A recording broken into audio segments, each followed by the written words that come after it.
Great to see you, Walter Payton, Man of the Year. I guess you're the Man of the Year for only, 4 more weeks, pretty much? Much longer, before your reign ends. That's right. Good to see you, Andrew Whitworth. Good to see you, brother. Hey, man, congrats on a great season. It was a lot of fun. First time getting to do something like that. It was really special. I don't know if you, for those who might be watching on Roku right now, I'll describe for the radio audience. See what I wore in honor of you today? I love it. I don't have the strings. I don't have the strings like you have. Yeah, they made me take the strings out on air. They thought that was too casual. Is that right? Wow. So you're more professional than me. You have you don't have the strings. Well, hold on a second. So how many episodes? How many games did you do with the strings before they told you? Or they took the strings out first time you rehearsed? I think I did our preseason game with strings, and then we decided we had to, it's like putting a tie on. We got to take the strings out. Oh, really? That made it professional. Well, I mean, preseason, like you're working through some things in preseason. Right. But then when it's time for the games to count, they're like, take the string out of your sweatshirt. Yeah, that's it. Lock in. Let's go.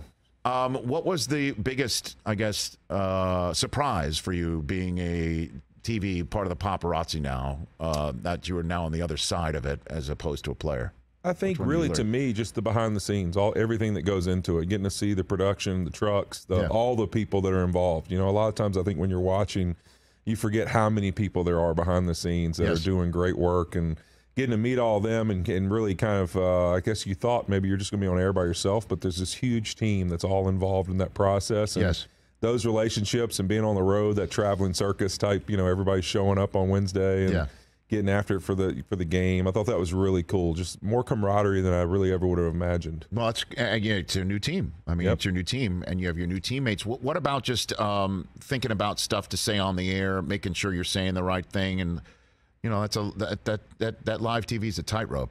What about that? It is. I think, and too, like being live, in person, sitting in the studio, you're going in the stadium, you're sitting there, the fans start roaring, the lights are going out, and you're trying to make a point.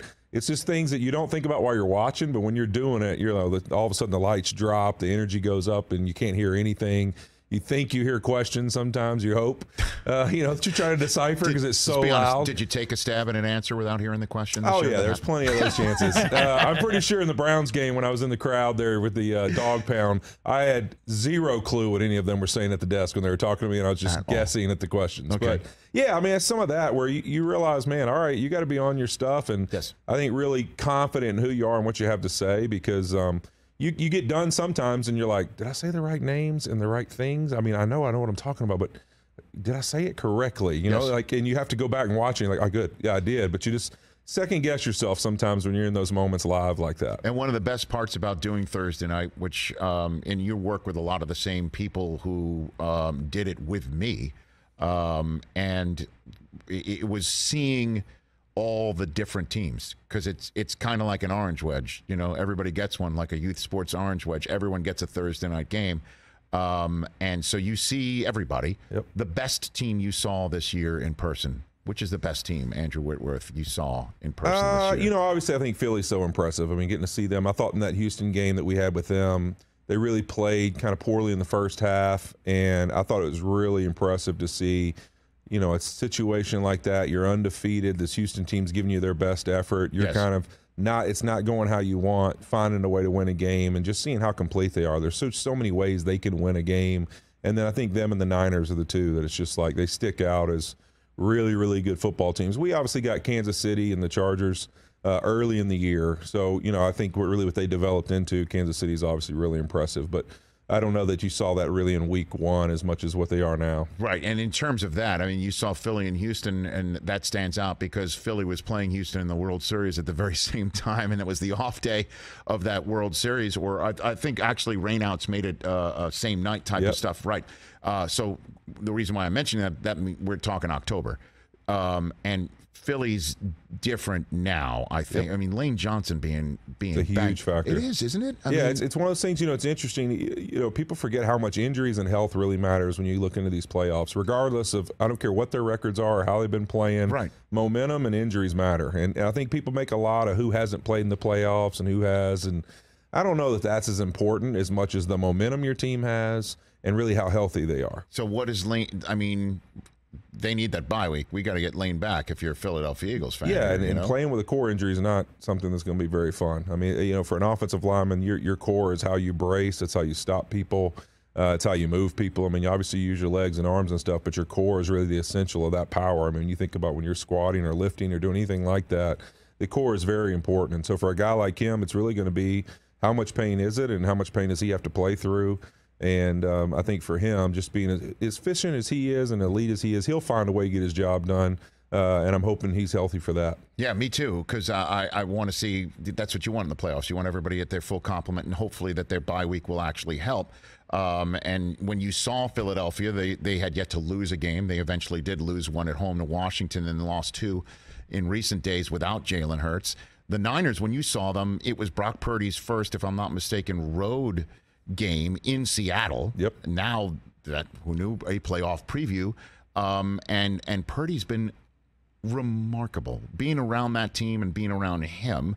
What insights can you give us about how ready this team is to just take him to the podium just like you did last year? Yeah, I think when you look at them, talk about a team that has the experience of missing a quarterback. I mean, it seems like every other year they're dealing with Jimmy's hurt and somebody else is playing. I mean, I think Kyle Shanahan's got to be, have some of the best statistics ever for the amount of quarterbacks you've played over 5 years in different games and still won. So they have experience with it. But I think the best thing that going for Purdy is that that's one of the best defenses, honestly, in the last decade. It's exceptional at every level. And then offensively, you've got a great offensive line. You've got all kinds of skill players that can do things with the football. And so I think it really is a position for him to just be confident, be who he is, and just execute the things college draws up for him, because you're always going to have these Shanahan plays. He does an amazing job of finding ways to exploit defenses, and he's done a great job of just executing and hitting those opportunities. And I think people sometimes try to take that away from him.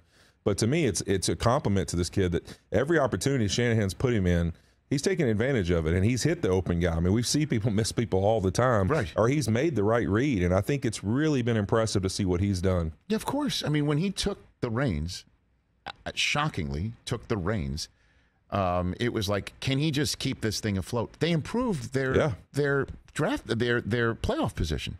They're the 2 seed. He actually helped them overtake Minnesota, keep things on track.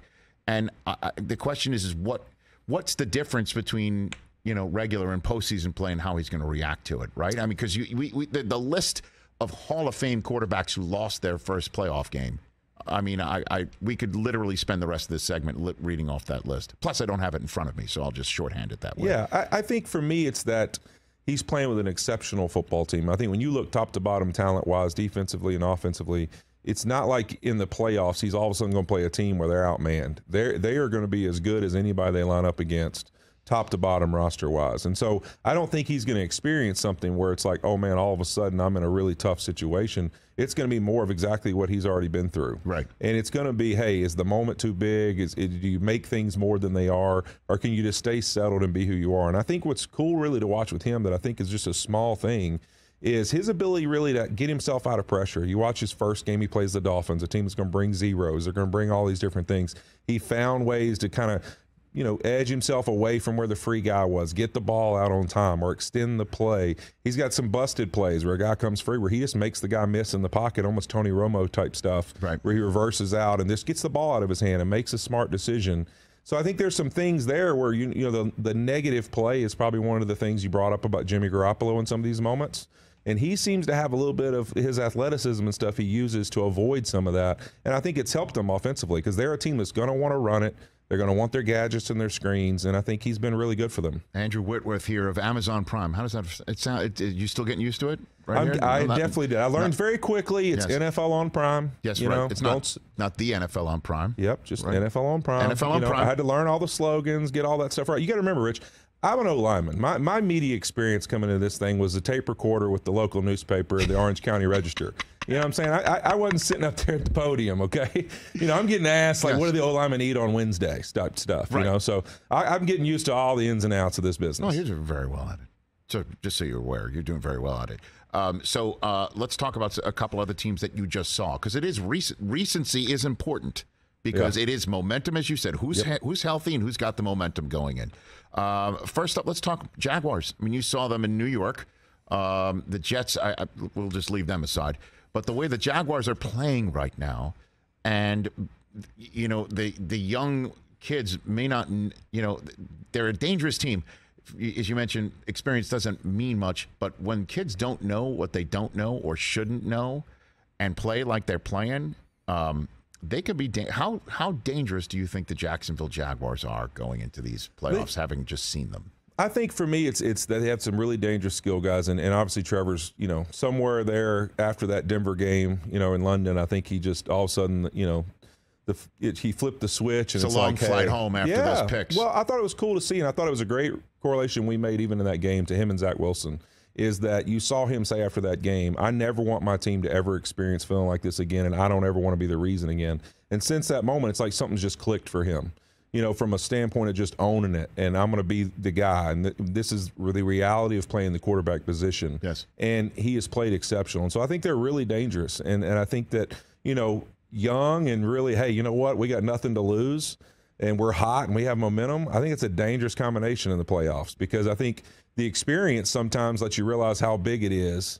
But when you don't have any of it and you're like, hey, we got momentum. We got Doug Peterson, who's cool as can be. He's chill. He's just that's his demeanor as a coach. Right. I think they just feel confident. They're like, you know what, we're going to shoot our shot and see what happens. Yeah, I mean, they got the Chargers, and they curb stomped the Chargers earlier this year. They did, and the Chargers have been so up and down. I mean, you don't get any consistency of who do you think you're really going to get week to week with them. And so I think that, really honestly, you look at their team, I think that it's going to be one of those things if Jacksonville can run it well, which the Chargers have seemed to give up a lot of yards on the ground all season long and not really found a way to stop that. They have the weapons and the quarterback that they can expose you in the passing game. And so I think it's going to be interesting to see, is the Chargers going to be the team we see that efficiently on offense is moving it? But if they're not moving it well, this Jacksonville team looks like they can put up points. But we went to injuries and health, and my biggest concern for Jacksonville is offensive line. Cam Robinson is a huge factor for them. He's one of their best players up front. Missing him is a factor. And, I know Sheriff's been banged up a little recently. So, how healthy are they up front, and will it matter? Well, we'll see if the Chargers are healthy. That's been much of the conversation over the last 48 hours is who went off in a game that, Brandon Staley kept the starters in for a considerable amount of time, if not way too long. I guess we'll find out about Bosa. And been Mike plenty Williams. said about that, and so I think it's interesting. Bosa, obviously, anytime you're playing with groin stuff, I mean, that's a whole other monster, especially for a guy like that. The way he moves, the power he plays with. So, they're gonna need him to be effective because when you're only playing with one good rusher, teams are going to isolate him and say, hey, we're going to slide to him, we're going to chip him. They're going to try to take Mack out of the game. Adding him is what really takes them to the next level defensively to be able to be better than they've been this season. Andrew Whitworth here on the Rich Eisen Show, and you just mentioned how the Los Angeles Chargers are inconsistent, that you don't know which team you're going to get week to week. The Dallas Cowboys are holding that beer, sir. Yes, they are. And you just saw them on Thursday night against Tennessee in the Thursday night finale that I think was a microcosm of all of that. I mean, here's Joshua Dobbs, getting his first career start, and there's no Henry, there's no Jeffrey Simmons, and there's no tomorrow, I guess, for that team, knowing that there would be no tomorrow the following week against Jacksonville. And Dallas struggled before putting their foot down and then taking care of business.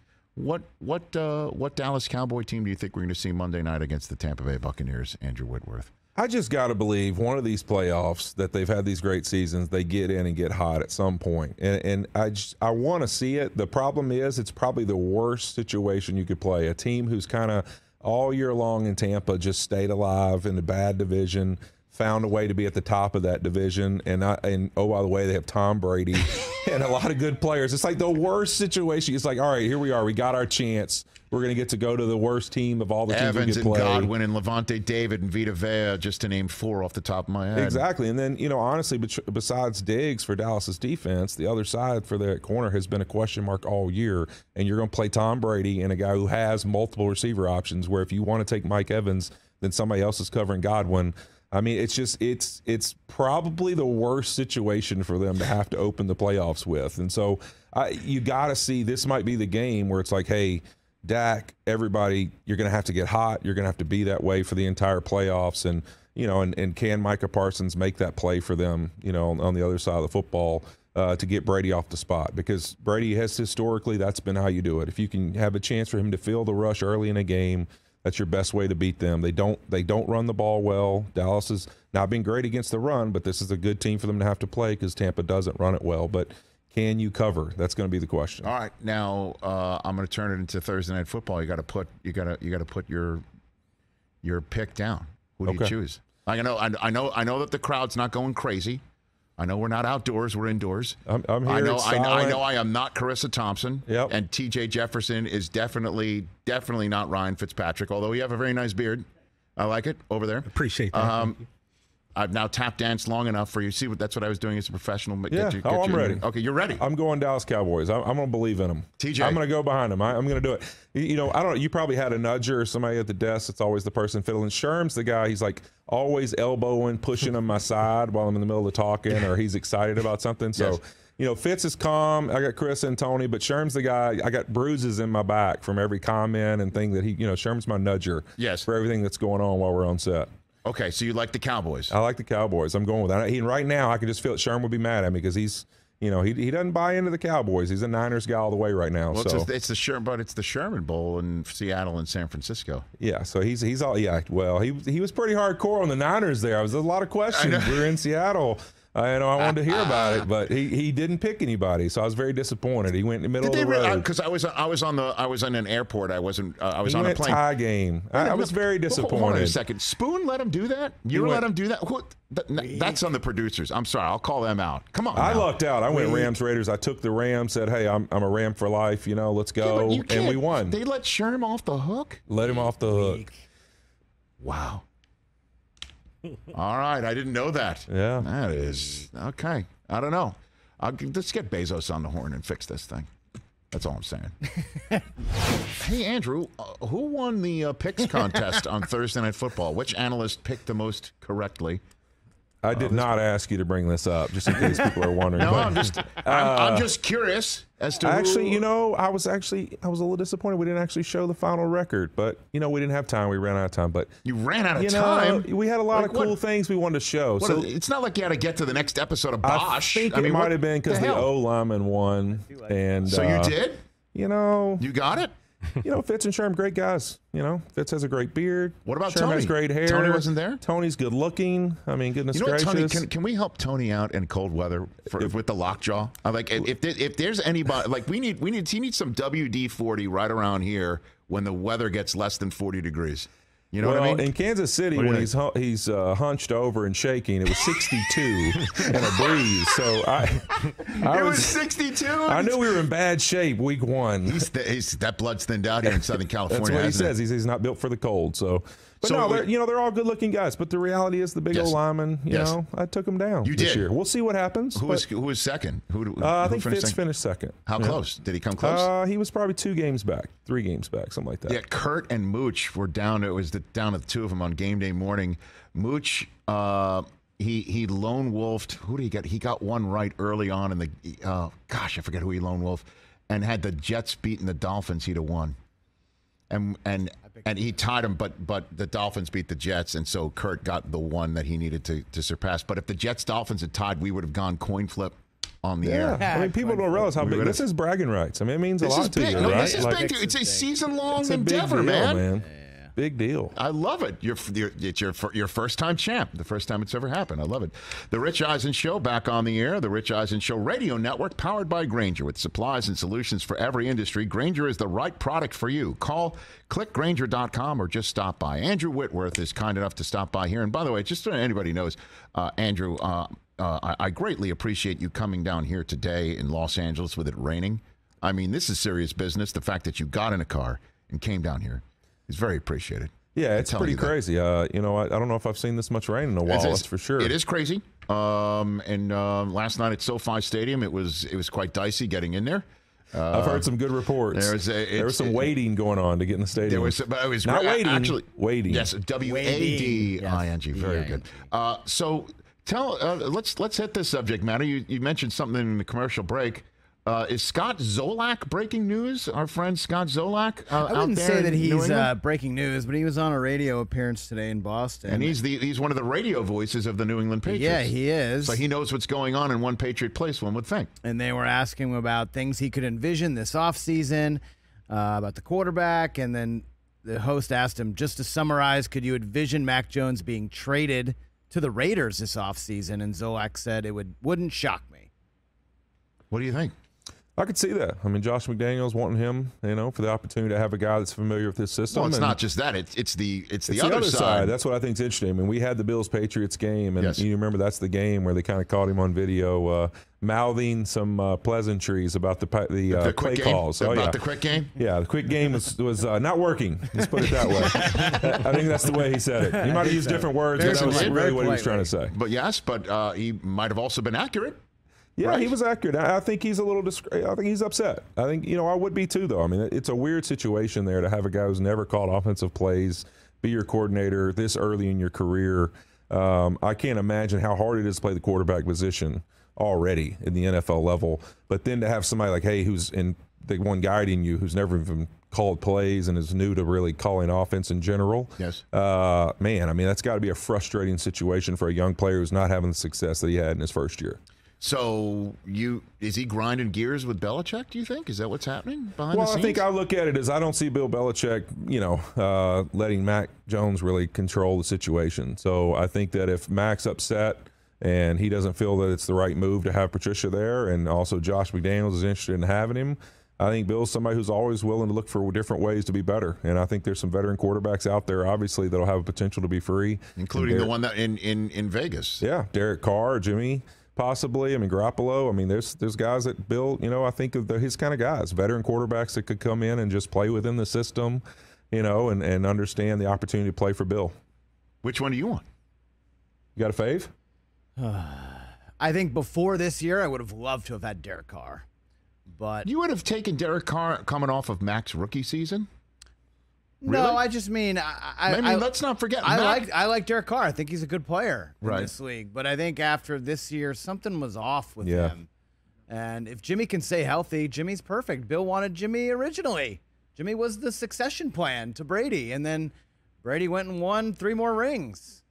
So I don't know, man. I don't know, and plus, do you remember when in training camp and Bill was just like kind of sunshine and roses and about everything, and everyone was like, "What got into him?" Like he was, and he was singing Mac's praises, like and throwing rose petals around in a way like he would normally be manhole covers. And then this is what he had to say about Mac Jones just Monday when asked if Mac's going to be the starter. Let's check this out.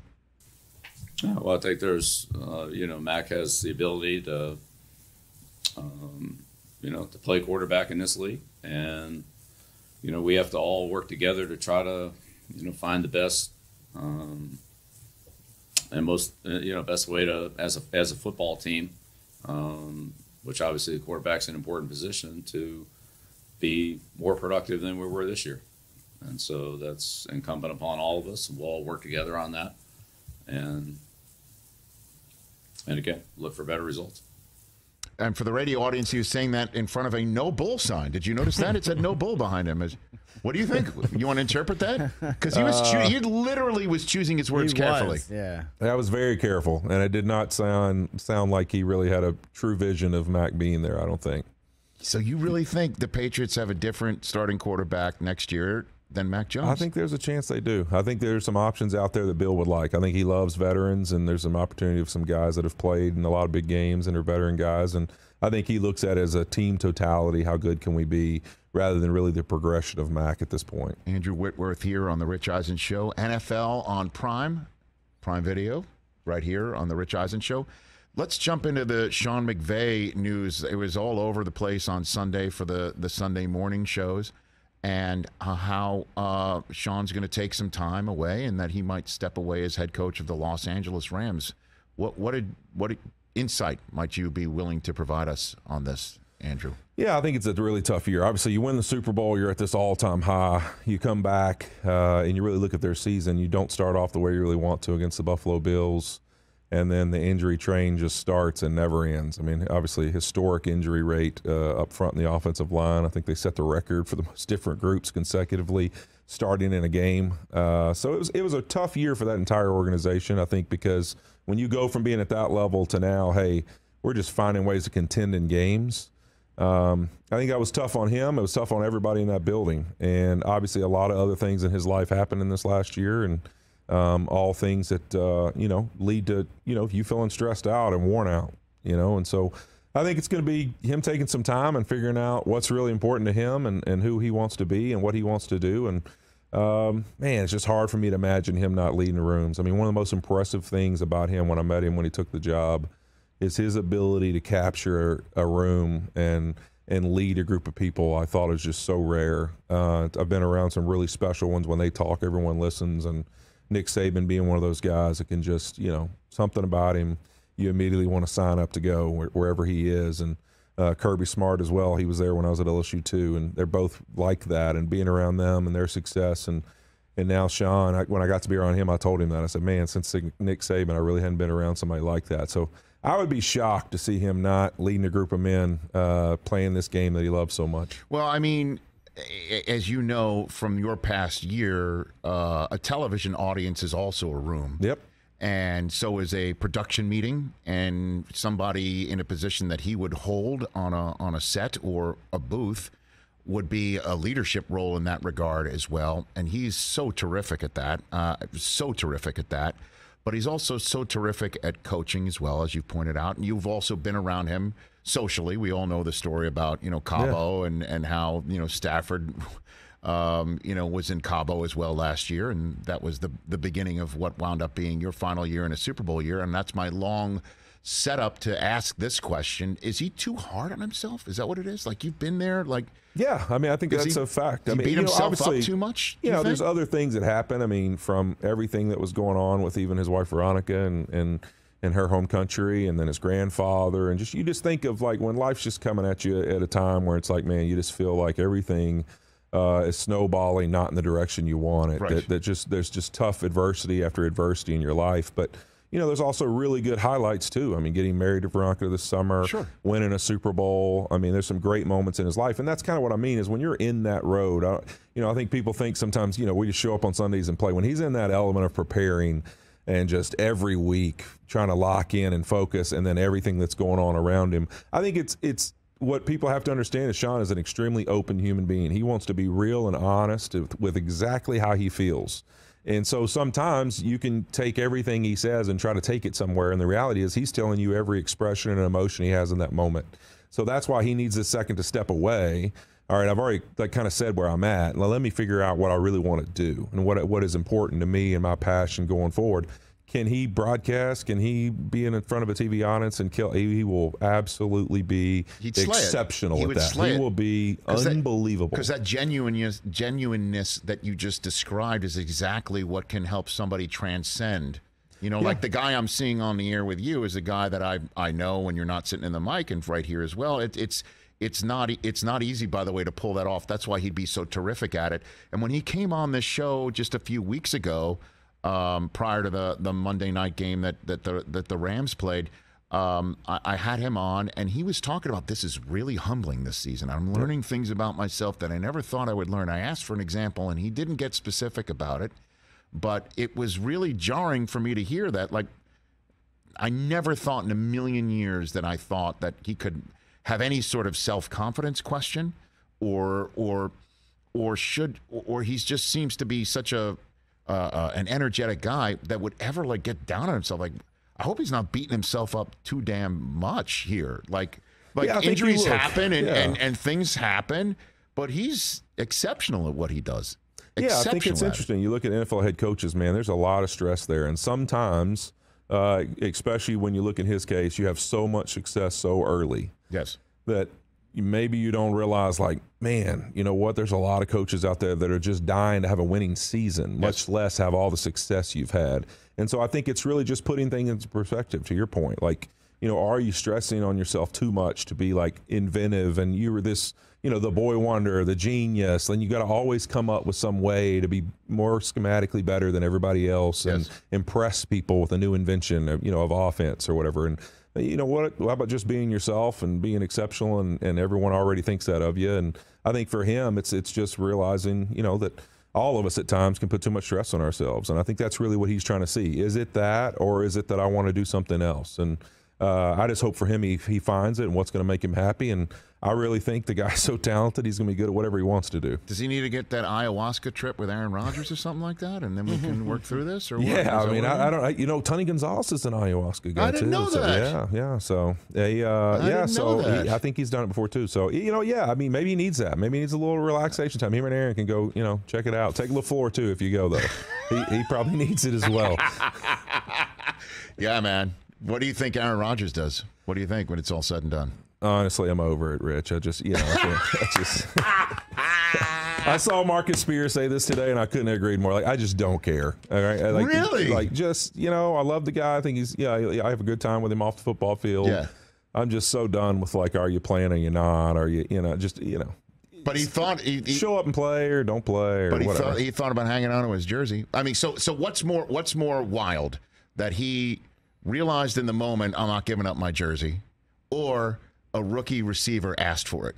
Yeah, I think that may have a lot more to do with the rookie receiver asking for the jersey than people are trying to read into that. I'm going to hold on to it. I'm not giving it up to you. No offense, but I mean. No offense. How much did he talk to his own rookie receivers much, huh? I mean, come on.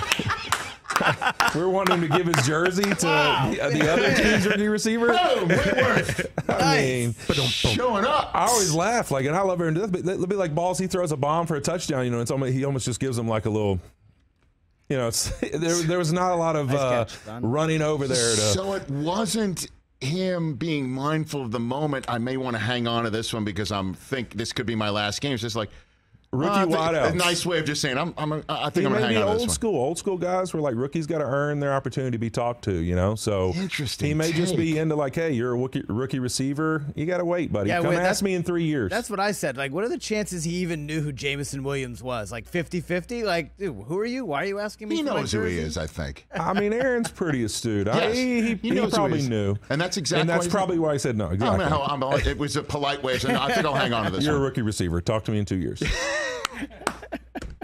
Your touchdown got called back. Yes. I'm not giving you my jersey. Right. Oh, my gosh. That's funny. Wait. All right, before I let you go, normally in my position, I ask questions I already know the answer to. I'm just going to assume that you have a story here because you are based here in Los Angeles. You just did a full season of On the Road on Thursday Night Football on Amazon Prime. Al Michaels lives here in Los Angeles, California. I am assuming you not only have spent considerable amount of time with Al, but you have spent time on what's known as El Al, Air Al, him flying back and forth to games, and you have hitched rides with him. Is that a correct? Would I assume that this is? It has happened. I'll put it that way. Okay. Do you have? Can confirm. Do you have a story? Your favorite Al Michaels story? I think really being on the road. He is not only one of the greatest to do it. He's one of the greatest to hang with while doing it. There's no doubt. I think my favorite Al story, obviously there's, anybody's ever been around him, I think every time you're around him, there's always something, a one-liner, a comment, a joke, a hotel evaluation. Yes! There's always something. Yes! Restaurant evaluation. By the way, did they try to give him vegetables? There's all kinds of things. You have been around the man for a year. But just real quick, my favorite, the first time I ever met Al, okay, and I'll tell this story. First time I ever met him, because I was, on ESPN for all those years, and I'd never met him living there in Bristol. And it was the first owners meeting at the Breakers, the famous Breakers Hotel in Florida and in Palm Beach. And he's standing right at the valet, getting set to hop in a car. A courtesy car pulls up to take him to the airport, okay? The now Hall of Famer Howard Katz, who at the time was just joining the National Football League, he says to Al, and they go way back to the ABC Sports days. He says, "Hey, Al, how many seasons is the Breakers?" In reference to the 4 seasons. Yeah. He says 2.5 seasons, gets in the car and drives off. And I'm like, that's one of the greatest things I've ever witnessed. He loves the 4 seasons. He's a big 4 seasons guy.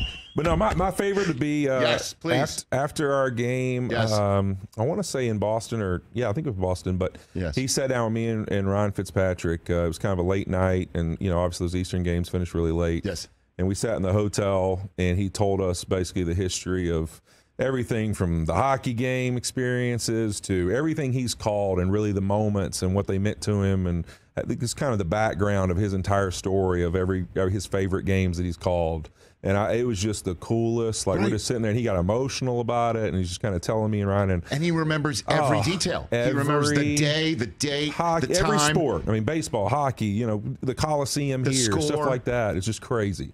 It was unbelievable to sit and listen to. And history, I didn't even really know. Like, obviously I knew the games, but not all the things that went into how they got to that moment and all this. And it was just cool to hear him share that. And I'll never forget it. It was a history lesson with Al Michaels. It was unbelievable. And then you got a ride home from Boston to Los Angeles. Right? I didn't actually. I didn't ride that one. I didn't do that one. Oh, you got to get the longest hauls. Yeah, if you can. Yeah. You got to work the long hauls. That's right.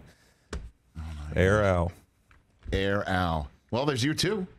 Got that coming for you.